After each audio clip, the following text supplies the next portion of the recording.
will try to make an honored presentation of Ricardo. Por eso lo que voy a hacer es que voy a leeros un poco de lo que ha sido la vida y la investigación de Ricardo antes de empezarnos en inglés, y si tienes alguna duda y si quieres preguntarlo, para que no os tome mucho tiempo, no voy a hacerlo en dos lenguas, lo voy a hacer en inglés, y si tiene alguna duda, bueno, pregúntame a mí o a Ricardo, ¿vale? Bueno, it's an absolute honor to introduce you to today's speaker, who is not only a distinguished researcher and academic, but also a proud alumni of our institution.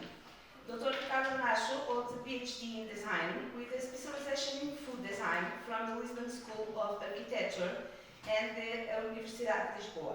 He has also been recognized with the prestigious title of Specialist of Recognized Merit in Audiovisual and Media Production. Currently, Dr. Bonacho serves as the coordinator of the degree course in Hotel Management and is an assistant professor at the Universidade Europeia of Lisbon. His career spans over a decade, during which, I moved because I was his teacher. Oh God. A decade during which he had led staff in master's programs in innovation, in culinary arts and science, as well as food design at the Estoril Higher Institute of Tourism and Hotel Studies. He has also shared his expertise in marketing and communication at Polytechnic Institute of Leiria. Dr. Bonacho's academic reach is truly international. He is a guest assistant at ELISAVA, the Barcelona School of Design, as well as at the University of Coimbra, where he contributes to the doctoral course in food heritage, identity and cultures. Beyond academia, Dr. Bonacho is the co-founder of FORK, Food Design for Opportunities Research and Knowledge, a non-profit organization and co-founder of the Food Design Lab Lisboa. He also holds a leadership role as Director of Marketing, Communication and Innovation at Imppacto, Catering Events. It's all true? His research is multifaceted, spanning across design, communication, innovation, gastronomy, gastronomic tourism, consumer behavior, marketing and new media.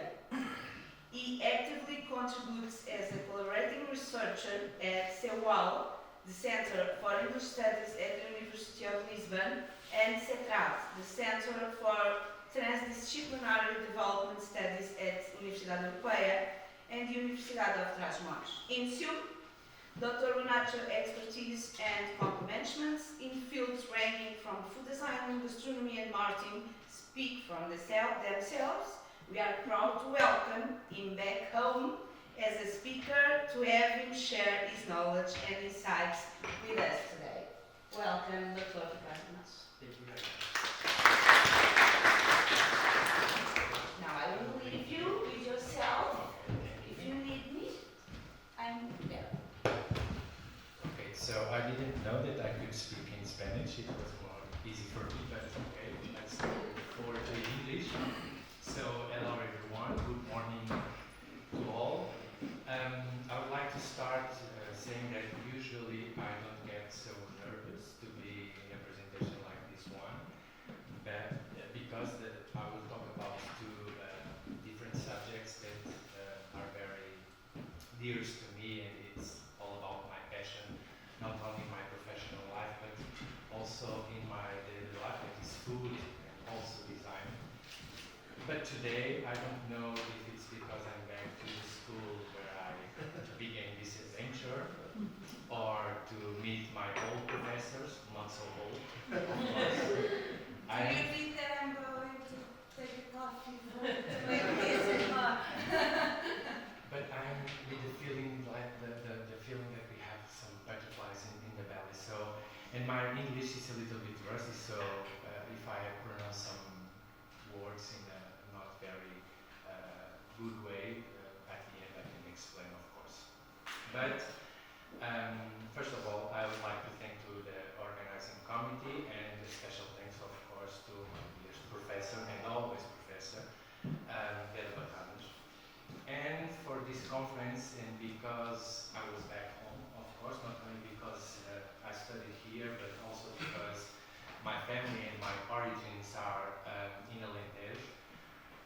prepared this presentation and I tried to create like a narrative to explain my professional journey and my passion for food and also for design.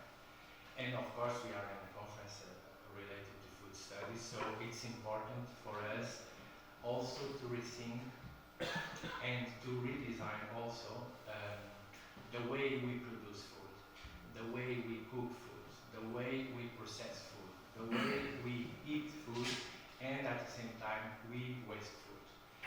And this is a very specific conference about food studies, and I wanted to bring a different perspective through design in this specific case. And at the same time I would like to explain why place matters when we talk about food and design, and why we need also to redesign our cultural, gastronomic and territorial heritage.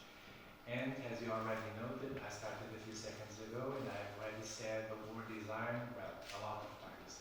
Probably until the end I will talk about design also related to food.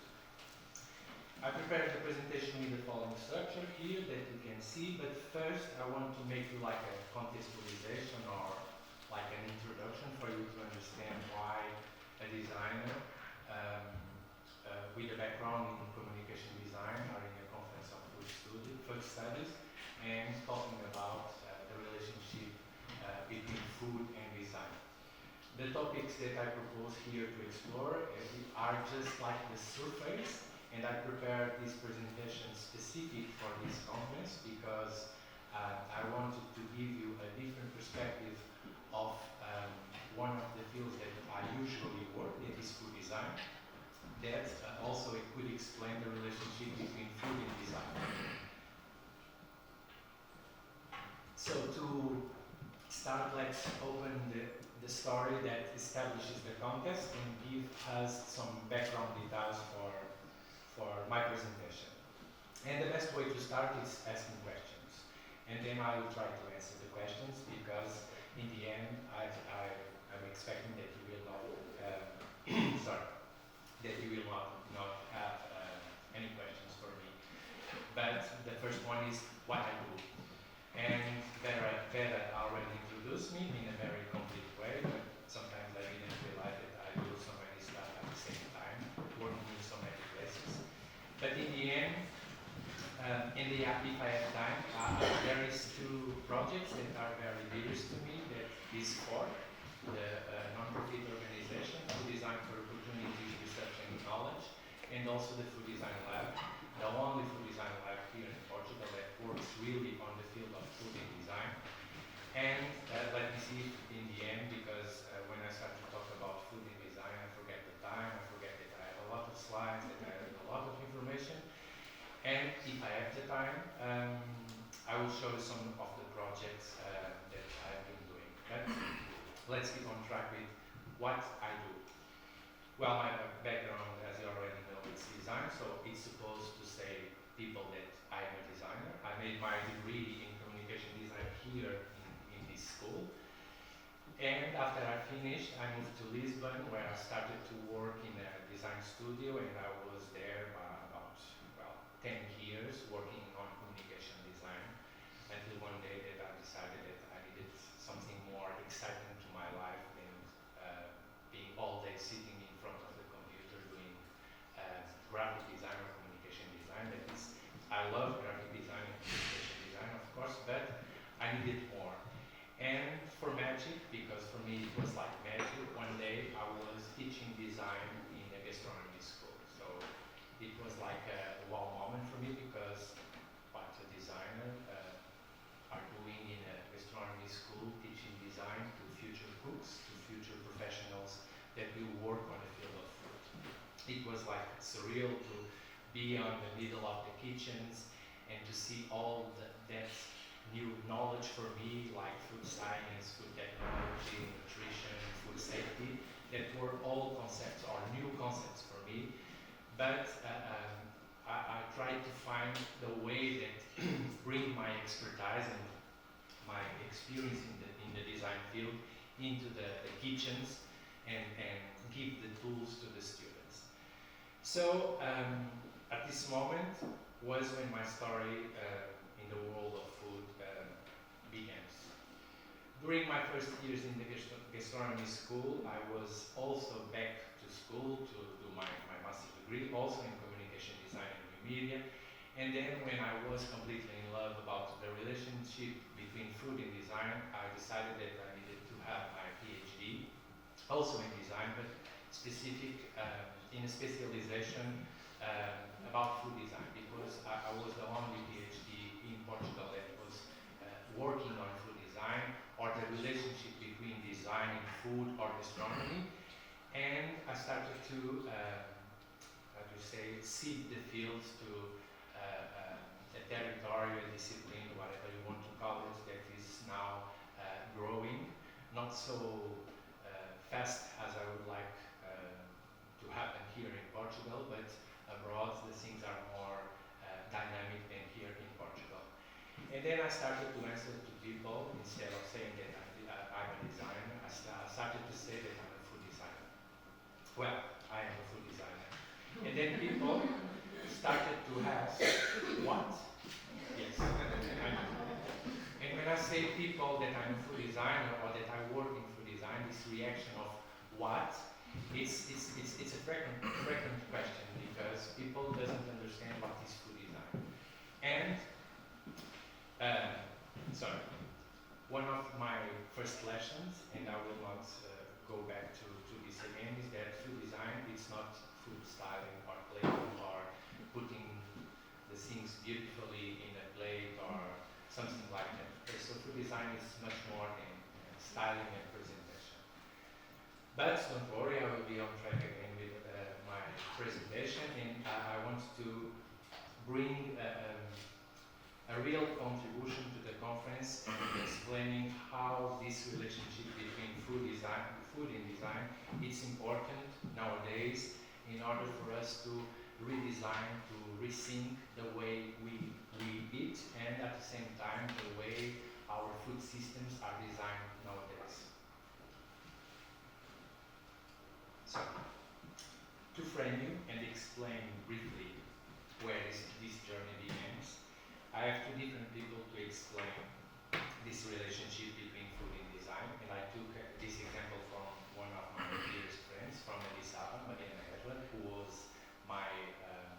was doing her PhD with my supervision in Lisbon also, but also shares this passion with me about food and design, and has this belief that food design in the future will have a real and important contribution to the world of food, or the way we are making our choices to eat. And one of the person or the figures that I named to you was Norman Burlaak. That was, I don't know, probably someone of you already know Norman Burlaak.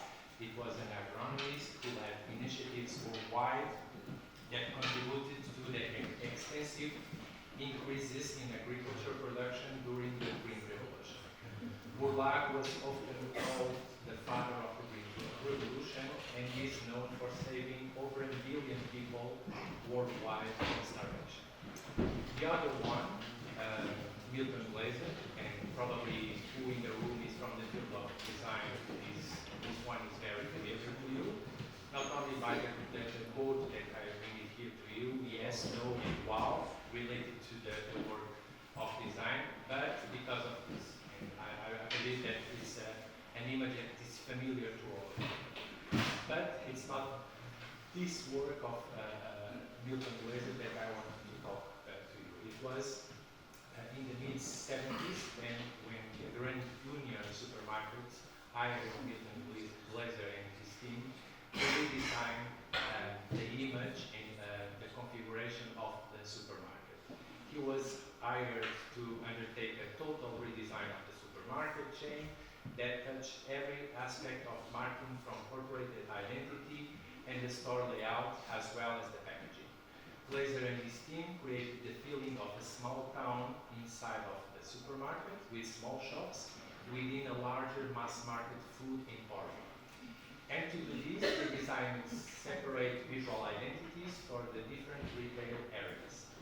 And this project has been well documented but it has never been connected with scholarship related to food, most notably research on how people purchase food. So for me, this was the starting point of my journey on the world of food design. Two different perspectives, two different men with who left a big contribution to the world of food and design. But also these images here on the screen are one of my first projects as professor with the students in this Gastronomic school. In the lab, I believe it's in the lab, right? You have a typical Portuguese dish, bacalhau com grão, or chickpeas with codfish. And in the image on the right, you have also, sorry, chickpeas with codfish. Same flavors, same ingredients, presented in a different way and concept. This was my eureka moment in the gastronomy school. The projects presented by the students before the classes of design were very good in technical dimensions, from food science to technology, nutrition, food safety, but most of the time they were unmeaningful because they do not connect the essence of the ingredients with the final result of the product that the consumer will eat in some context or situation. So for me, this was the moment that I realized that me as a designer, or the design discipline, the design field, as a tool, as a process, as a methodology, as a discipline, could effectively bring a real contribution to the world of food in new and different dimensions. But, of course, why this title for my presentation? Why a Rissol? Rissol, I will talk about design and Rissol until the presentation, so don't worry. This Rissol is like the guideline for my presentation for this conference. And why a Rissol approach, or to approach the idea that place matters, right? The title of the conference. And why a Rissol can contribute to the valorization of our cultural, gastronomic, and territorial heritage. Well, back to design again, sorry. And I'm sorry if you are expecting for me to talk about concepts related more to gastronomy, to food, to culture, to heritage. But in reality, for me, design is and always will be my guideline for a holistic approach to what we eat, how we eat, with whom we eat, and how we produce and cook what we eat. And during COVID-19, Paolo Antonelli and Alice Rostrom, two very important figures in the field of design, started a bunch of live sessions on Instagram. And they started to call people from all over the world to talk about the problems that we are facing during the pandemic. And in fact, during these talks, we asked different professionals from different backgrounds to talk about what they were doing in the emergency situation that we were living during that time. And of course, after COVID-19, the authors collected all the talks and published the book Design Emergency, Building the Better Future. And one of the quotes that take my attention was why design is so useful in situations of emergency. Design, in all of its manifestations, is especially useful in situations of emergency. And I will show you why. Talking about emergency in food, of course, we already know that we have a lot of issues, a lot of dilemmas, problems that we see on the news every day. But we are looking to, through design, not only to find answers or new ways to get answers, but to seek for an interdisciplinary, transdisciplinary collaboration or approach. And talking about emergency in food is not only important because we all know the issues that we are dealing with, but also because food becomes part of us. It's something that for pleasure or nutrition, we are putting inside our bodies, and it will be part of us. So, but why it's emergency there is an emergency to design food, or in a more extensive way, all the food systems. All of us are aware of the problems biodiversity loss, excess of using our natural resources, excess of using degradation of the soils, nutrition, food safety, food health, all these issues that are very familiar to us, especially for those who are working in the field of food, are this awareness about the issues and the questions that our food systems are putting us nowadays.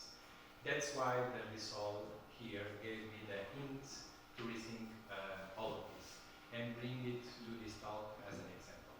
When we look at this simple salty snack, then the colors it's not so beautiful. In my computer are more greener, sorry. And if we look further, we can understand why we should redesign our food systems. But let me explain and expose my point of view. And before I get into the Rissol world to explain you, I would like to propose you an exercise. Usually I do this with all of my presentations and all of my classes, with all of my students, and only for us to make like a very quick reflection about our relationship with food. And if you were a food, okay, what food you would be? Have you ever think about that? Imagine the first food that came to your mind. Have you ever asked why this type of food has a relationship with you? A lot of questions, I know. We can think about how, when, with whom, why, and we can keep going, asking why this food is important to us. Usually, for my classes, of course, I choose ingredients that I used to eat, for example, or I really love to eat. Examples that I bring in the past to my presentations was that, like an onion, because it's full of layers, complexity, this idea of sedimentation of knowledge, or the potato, for example, I look at the potato, it's ugly, dirty, and deformed, but at the same time, it's very, there is a very symbolic meaning around the potato itself. But today, I decided to choose the Rissol. Well, I have already talked about Rissol a lot of times, Rissol, and probably you don't know what is a Rissol, but usually it's a small fried snack filled with some or meat or fish, and it's served in different circumstances or contexts, like a restaurant, or you can also have some side dishes in like a main course, for example. But that was not the reason I chose Rissol, okay? So why a Rissol, a simple salty snack, could be so interesting to explore the relationship between us and food and also design. And then now I'm going deeper into the different domains of the conference. Gastronomic heritage, of course. Through gastronomic heritage, we can go into the culinary traditions, especially in Portugal, where Rissol is a very popular food.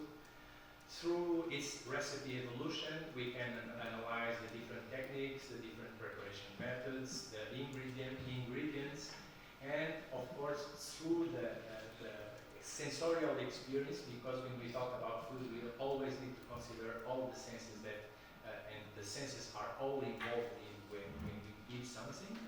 And if we have to have a place, we can go also further on this subject, because place is deeply connected to culinary traditions and local food practices, because the history of a place, including past events and the legacy of previous communities, and all of these dimensions reflect our gastronomic heritage.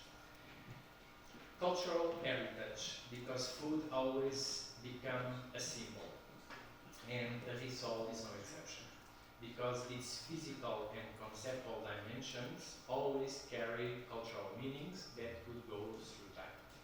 And the efforts to preserve food as a symbol, as a commodity, or as a tradition, and the relationship with place, because places hold a cultural significance through traditions and historical events.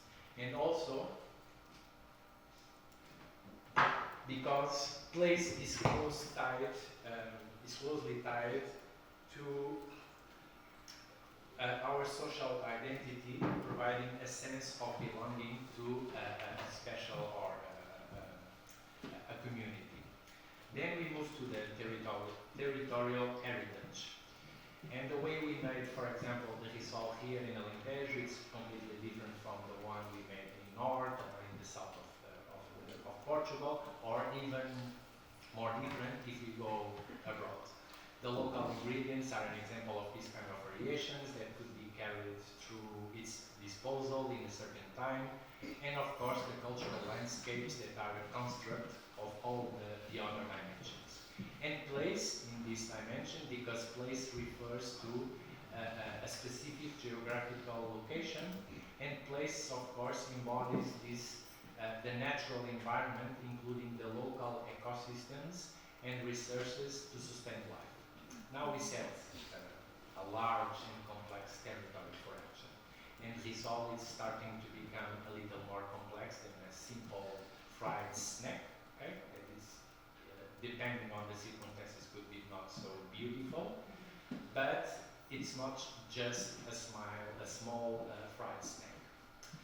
And I would love to have time here today with you to tell you about, or to talk about the history of design, and to tell you about the perspectives of some very important authors in the field of design, to share the perspectives that the history of design has a direct relationship with the history of food itself. And that we can approach the history of design and how the history of design is deeply connected to the history of food. But today I don't have the time, so I bring only one quote from also one of my references in the world of design, Vítor Margolin. That said, and it was the only contribution that Vítor Margolin gave to the world of food studies and food design, was like a paper, an article that he wrote in 2013, and during the time that he was writing the books, the worldwide history of design, he said in this paper that food is the biological requirement, while design is not. Yet humans have never been without some form of design, beginning with the earliest tools which were actually necessary to obtain food. So we can start to see that design is much more ancient than we sometimes realize. And also we need to, and because I don't have the time to explain or to frame why the history of design has this relationship with the history of food, I jump now to our contemporary world or nowadays, not only in the community of design, but also in the general public or the people that doesn't have a direct relationship with design. And to give you another quote, and as you already noted, I'm a fan of quotes, and I try always to bring quotes from different authors to reinforce my thoughts and my ideas. And this one is also from Antonelli and Rostrom in the book that I already presented to you, Design Emergency. And they said that we need to ensure that design is seen both inside and outside the design community as being capable of addressing complex problems rather than continue to be confused with style. And this is a problem not only with food design, that I will explain later, but also with design. When we talk about design, and if we are not in the field or in or we are not working in design, usually people has this first thought that design is something like presentation, making things beautiful, and doesn't realize that it's much more than that. But remember my first line about food design, okay? Do you remember? Food design is not food style, so design is not style also. And it's important to keep this in mind. But I'm always asking questions and trying to find answers, and probably you are already tired of me talking about design, but I'm sorry, I will continue on this because I'm a designer, but besides that, I truly believe that design is a discipline that needs to be considered when we talk about food, and design keeps going to expand its meanings and geographies of action. Okay? We need to look at design as a way to create new models of knowledge to intersect frontiers. And we know that the designers have this facility or ability to bring different areas of expertise, different areas of knowledge into the field, not because we want to do the job of the other professions, but because we think that we can create strategies to collaborate, to co-create, and to create objects, services, experiences, in this case related to food, that could be more relevant for our life. And another quote, this one probably more familiar to the people that comes from the background of food. In 1825, ELISAVA, in his book The Physiology of Taste, stated that tell me what you eat and I will tell you what you want. Okay? But nowadays, the food industry has posed an identity question. We want to know we want to know who we are, but we ignore what we eat and how we eat. It's a lot of how Jesus. And there is set the stage. It's like my contextualization, my background, why for me it's important to talk about food and design at the same time. But then I go further in my presentation for today, more focused on the role of Rissol here on this narrative. And in order to understand the origins of the Rissol, of course that we need to go into the historical and cultural context. And according to the Oxford Companion of Food, Rissol, the Portuguese word, has its origin in the Latin word Rissol, that means radish, and was later adapted to the French vocabulary in the kitchen. Rissoler, it's like a culinary technique that means to brown food by frying or roasting the food. And also the Oxford Companion to Food continues to explain the origins of the Rissol.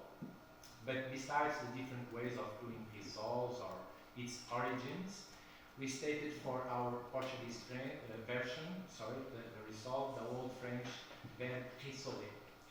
The first reference to a recipe of Rissol is from the 13th century, and after that, only on the 18th century, started to appear more reference to the Rissol. And the first records about Rissol are always related with using leftovers from the previous day to the meals from the next one. But this simple or sophisticated snack changed over centuries, and we have references that the Rissol was served also in royal feasts, for example. According to Virgílio Vergons, one of the more preeminent Portuguese food experts, the first recipe, for example, in Portuguese cookbooks appeared in The Arte Cozinha, de João da Mata, the art of the kitchen, with rissoler à la Russe. And after, only during the 20th century, more recipes started to appear in cookbooks, and especially in our grammar in Portuguese. Different authors believe that the word rissoler from French has started to be adapted to the word rissol in Portuguese in the 30s of the 20th century. Looking at numerous recipes, I found with different ingredients from meat to fish, even sweet rissoles made with fruit, for example. And nowadays, rissol is a very popular snack that could be eaten in different contexts and situations. Here is where the recipe takes an important role for this narrative. The recipe always is more than just cooking instructions. It's a rich medium that binds us to our cultural, social, and identity landscapes. It preserves tastes, traditions, habits, customs, rituals, and community stories, guiding us in using sustainable ingredients while bringing people together around food. Recipes transcend boundaries, share stories and reflect personal preferences. However, a recipe contains much more information than what is explicitly written. Every ingredient, time frame, quantity has a story behind it. Stories that often remain hidden. These include legal frameworks, for example, land use practices, or labor policies embodied in each ingredient decision, but yet left out of the frame. Future recipes should not only design the combination of specific ingredients, but also incorporate the tentacular implications of each one. A total recipe that considers the broader impact of every choice we made. And this research that I undertaken probably for these 3 slides gave me material for 3 or 4 presentations. So if you are interested, you can contact me later and I can give you more presentations about the result because the information is overwhelming. But today it's not the focus and I will not keep going talking about the history of the Rissol. My point is that we need a solid background to approach food with the lens of design. We need to map the territory, to see it in a holistic way. How can we approach, what we can do for better, to preserve, to remember, and so on. Another dimension, and here possibly more related to what is the world of design, is the form and the function of the Rissol. Simplicity, functionality, aesthetics. The idea that the Rissol can converge into a form that is practical and visually distinctive. The shape in a half moon embodies these principles. Easy to grab, easy to eat, and fulfill the function of keeping the filling inside when fried. The shape is easily recognizable, folded, sealed edges, ensuring uniform frying, reinforcing the purpose, and in the end, a sense of surprise, because most of the time we don't know what's inside unless we ask to the one who is giving the result to us. But, as Donald Norman stated, well-designed objects, and in this case, foods, are intuitive and fulfill their intended function.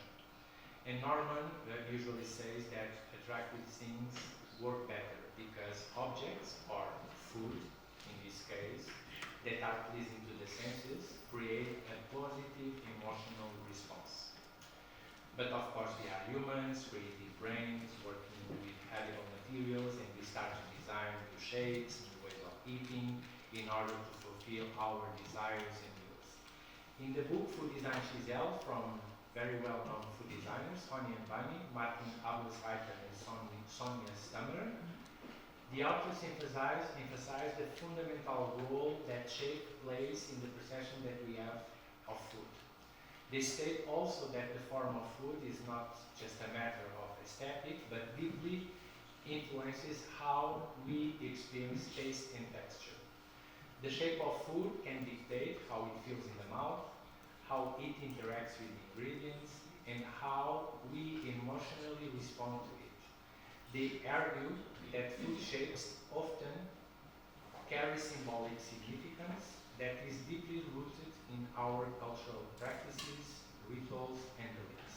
So shape, in this sense, transcends the functionality and becomes a form of communication, linking food to heritage, symbolism, and shared community values. But how we can connect all of this to the heritage and place? Well, back to quotes again. Enzio Manzini. Design is a way to materialize culture, making it visible in ways that embody the values and the history of a community.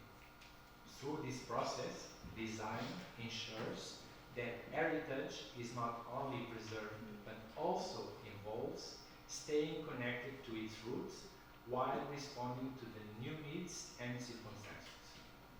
Another dimension, the complexity of taste. But here taste not only related to the senses, because taste has a more complex meaning or it's more complex to talk about taste. But to talk about taste, because it's a complex concept, and even more when we talk about food and our choices related to food, this is also a way to explore how the Rissol and how we can understand how complex taste could be when we are or when we relate with food. Imagine, for example, that you are designing a food experience, okay? Involving and engaging all the senses, transforming something simple like a Rissol into a rich cultural and sensorial journey. Okay, imagine that it's like the food that remembers, that brings you wonderful memories. And here the Rissol, besides its simplistic form and its aspect, embodies all the senses and how important they are when we are eating. Imagine that you are eating a Rissol, for example. It's crispy, right? Hot, for example. But imagine now the same Rissol, soft, spongy, cold. Well, the experience probably will be not the same. Or imagine now when you bite the Rissol and feel all the aromas inside that allow you to identify the flavor. And this holistic experience reflects how culture deeply shapes our food.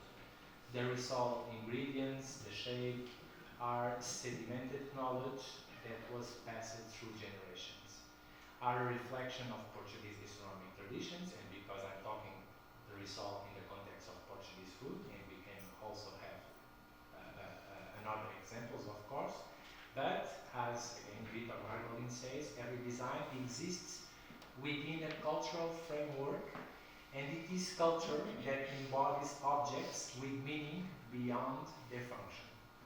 Designing for the senses allows food to transcend nourishment, becoming a vehicle for storytelling, education, and emotional connection. Last but not least, innovation and adaptation. And I don't know if I have time. No, I'm on time. Yes? Yes. The Rissol here mirrors the culinary advancements in techniques, ingredients available while maintaining its cultural roots.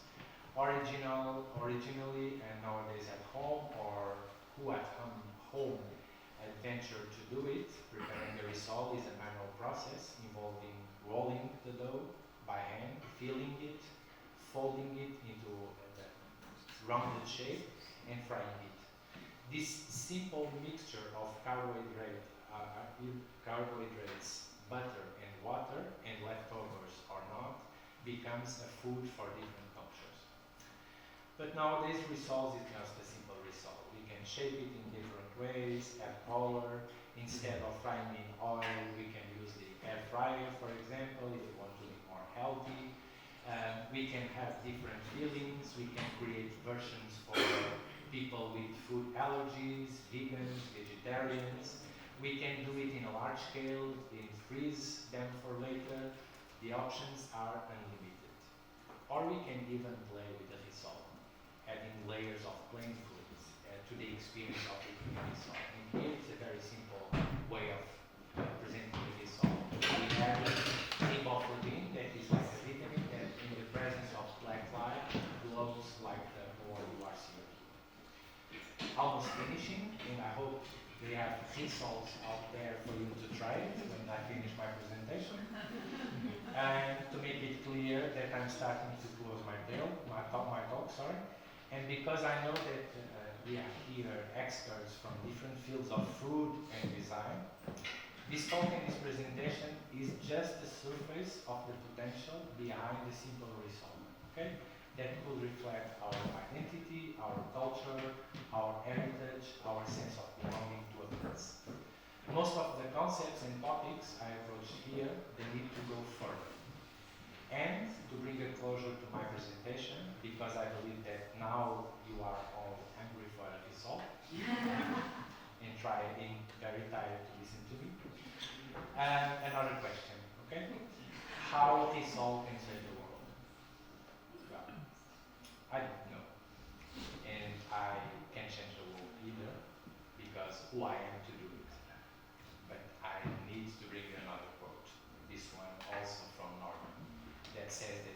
design the world, and it in turn designs us. Almost there, sorry.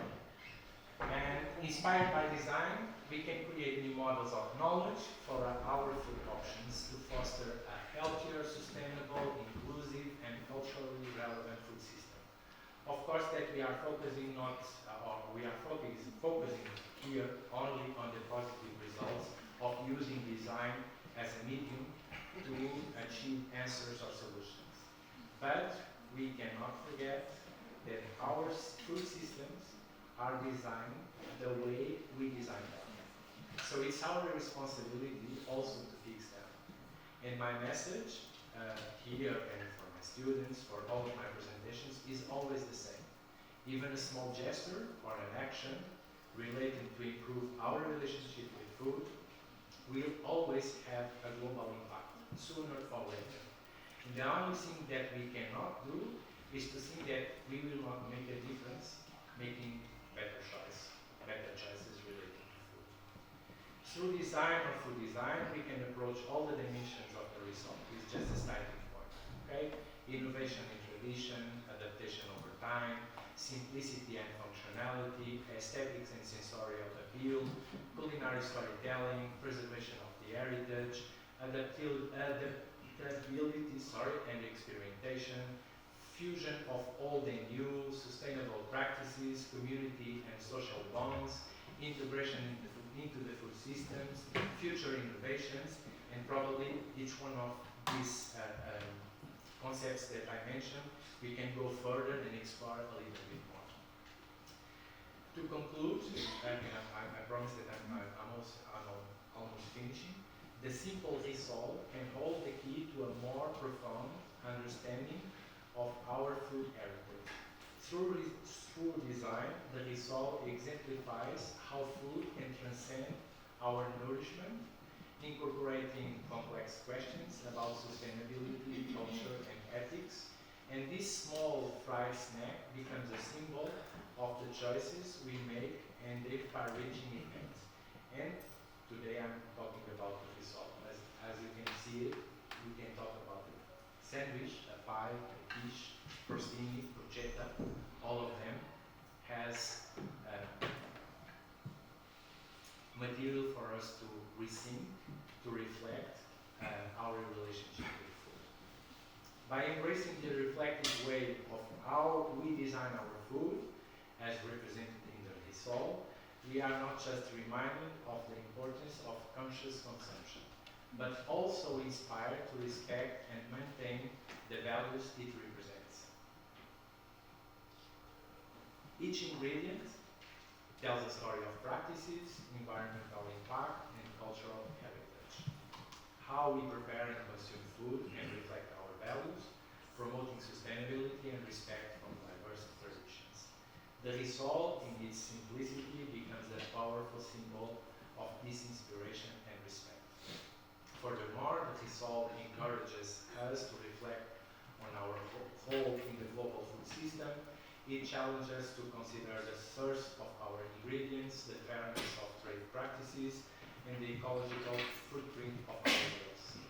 Doing so becomes the catalyst for change, urging us to make choices that support local economies, reduce waste, and minimize our carbon footprint. The Rissol ability to encapsulate these complex issues demonstrates that even the simplest food can provoke deep reflection and inspire action. By appreciating the connections of our food choices, we become not just more aware, but also more responsible for our impact on the world. The Rissol doesn't just nourish our bodies, it feeds our minds and souls, guiding us toward a more sustainable and equitable future. And the Rissol through design and the question it raises is a powerful reminder that the path to saving the world can begin with something as simple as a meal. By making mindful food choices, we can contribute to a global movement toward a healthier planet and a more just society. This tiny, savory delicacy is a testament to the profound power of food in shaping our lives and the world around us. I give you this, I'm already finishing my presentation, and I want to leave you with this invitation because I started with the Rissol more like a play in order to bring a different perspective of what really means food design, or how design can approach food in different ways. And then I get very excited about Rissol, and now I'm obsessed with Rissol. When I go to a restaurant or a cafe or something, I'm always looking for the Rissol. Today in the morning I was coming from Lisbon to here. I stopped in gas station, I believe it's the name we said, and I was also looking for the Rissol, if they have Rissols, and they have a lot of them with different shapes, different flavors. And I created this project with my team in the Food Design Lab, that is the Prejudice of Food, Tastes of Identity. And this project will be part of the first International Food Design Exhibition, BITES, Mapping Food Design through Digital Food Systems. It's an exhibition in collaboration with ELISAVA, Food Design Lab Barcelona, Food Design Lab Lisbon, and the fourth organization, and Foodscapes, that is a studio of architects in Madrid that was a project related to recipes that were presented at the Bienal of Veneza. And this exhibition will be part of course, the food, designing for digital food systems. It will be the fourth International Food Design Conference that will take place next month in Barcelona, for those who want to know a little bit more about the world of food design and how design can contribute to the world of food.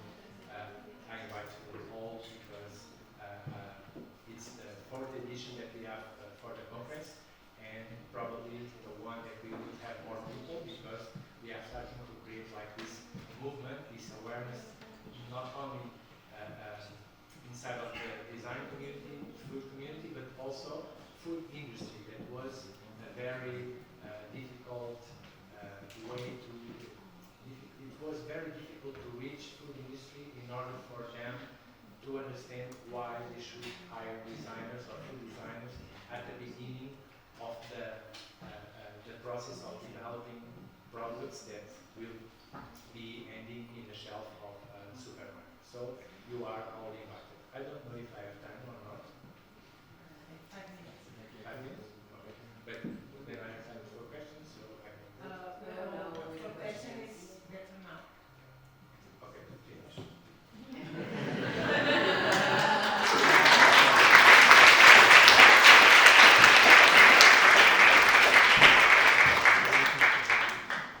Okay, questions, comments, engagements.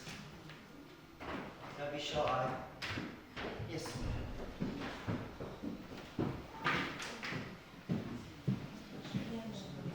That was very interesting. That's the first time I'm introduced to food design. And I just was thinking about genetically modified food. How would you define those under this description of food design?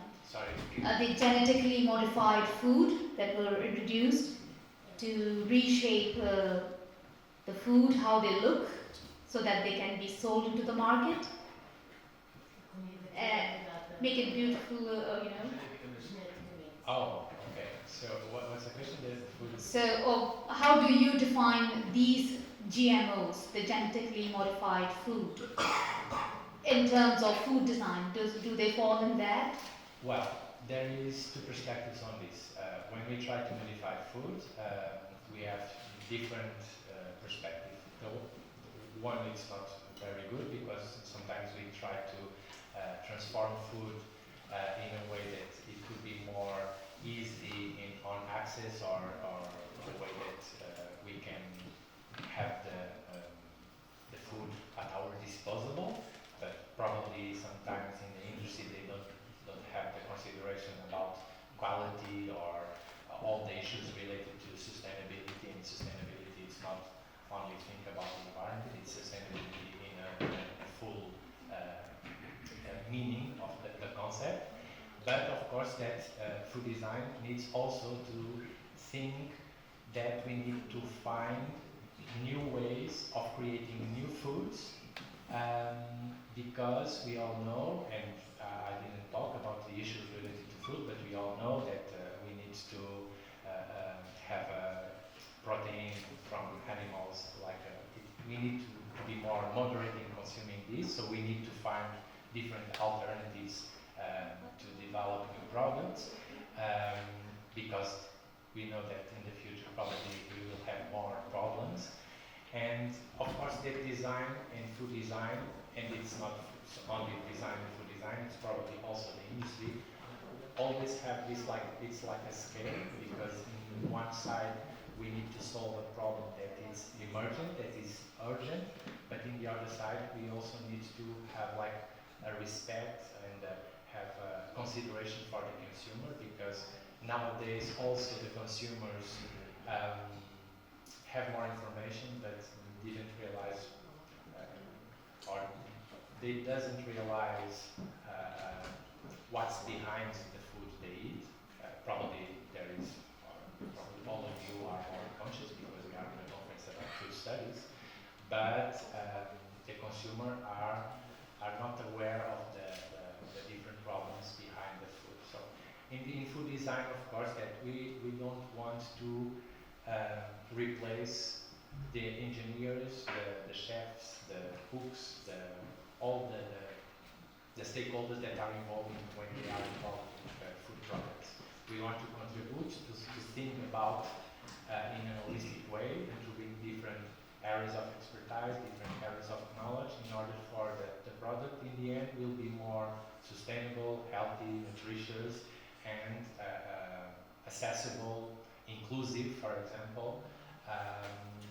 But we will always deal with very hard questions to answer. Thank you.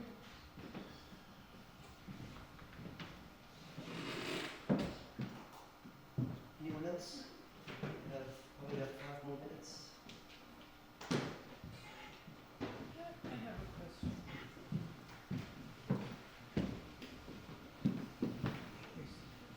So, thank you. I work with a landscape designer and architect, and it's given me a way of thinking about what they do. I'm a sort of geographer, planner. But my question is simpler. I was struggling with the word phygital, as in phygital food systems, and looking online to see what phygital means. And I was wondering, and I've come up with an understanding that it is, I don't know, digital based, right? So I don't know why digital to digital, but anyway, but I don't think of design as specifically digital work. So I'm kind of surprised. I don't quite understand the jump from your lecture in design to digital foods, to design specifically in digital format. Does my question make sense? Well, it makes sense, but I believe it's easy to answer, because digital probably is a new word that some of brave minds in Barcelona decided to create. Digital, it's like a merge between physical and digital, and they created digital. And digital here represents that our food is becoming also digital. And yeah, because it's not only the edible or the physical aspects of food that matters in our relationship with food. We see nowadays that food is becoming digital, not only in platforms, in social media, in the way they are presenting in food TV programs, for example, and probably sometimes they are creating very utopic narratives, because no one at home has these beautiful and wonderful kitchens to do this wonderful and beautiful plating, but we want to go to a restaurant, and the first thing that we do is what? We take a big picture of the dish, and then we post it on social media. So it's the relationship not only with design but also with food has a very close relationship with the world of this idea of digital, and not only this very simple relationship that I mentioned now from social media or seeing food in different interfaces or platforms. We also are living in a world where technology is going so fast that most of the time we cannot deal with the changes that we are made, and we are also using these digital technologies to produce food, to cook food, to process food, to communicate food. So for me it makes sense this title for the conference, digital, because we are living in a world that the physical world and the digital world are completely merging, and food is part of this. It's my perspective, of course. I can think of it as of also combining like AI. Thank you. I can also think of digital, like combining AI with imagery about food as well. Yeah. I know when I told you at the beginning that when I started to talk about food and design, I forget the time, and I always adding a lot of slides because I want to show everything to you, for you to have a big picture of food design. And in the end of the presentation, I removed it from my presentation, but last night I was to IE asking what will be the perspective of Ricardo Bonacho, in this case, about food design. And I was completely shocked about the answer, because I didn't realize that intelligence or artificial intelligence knows so much about me. And it was scary at the same time, but in the other way, we can have, or we can take advantage from EA or IE, because I believe that it's a tool that could help work a little bit more faster in a world that we have, because time is what it is. Time in food is also another question. But I can give you an example that I work also. I have a food design lab. Food design lab, we create food experiences, we develop food products, and I also I'm director of the innovation department in catering company, one of the biggest catering companies in Portugal. And most of the time I go to the kitchen with the cooks and the chefs and help them to create new menus and new dishes. I don't cook, okay? I'm just the one who gives the ideas that we can do that, and then they try to find a solution for that. But I can tell you that we will have a food experience next month, I believe, for one program in Lisbon that was done with critical sessions. It's promoted by a very well-known newspaper, Express, and they bring together different specialists from all over the world, members of the government, to discuss hot topics. Okay? And this year, the hot topic was artificial intelligence. So when I was talking with our chef, I was like, well, we need to use the intelligence, the artificial intelligence to create the menu.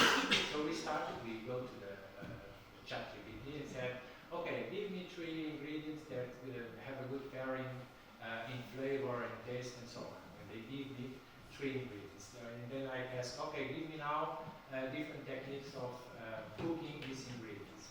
And now give me some ideas for presentation. And it was very interesting because, of course, there is parts of the answer that was impossible to do it, but in the end, the concept that we are proposing to the client, or the concept that will be part of the experience in this dinner, it's like we have the artificial intelligence like the sous chef, the one that is helping the chef. But in the end, it's impossible. The technology go there and make it, the food beautiful, tasty, whatever. So I believe that artificial intelligence will be very helpful. Of course, that we need to use it with care. I'm always students because they go there, they ask for something, and they believe that everything that they said is true. And well, I think that it's more about ethics and responsibility in using, and the art that can make to us. And I believe that in food it will be very helpful in the future. Okay, thank you very much.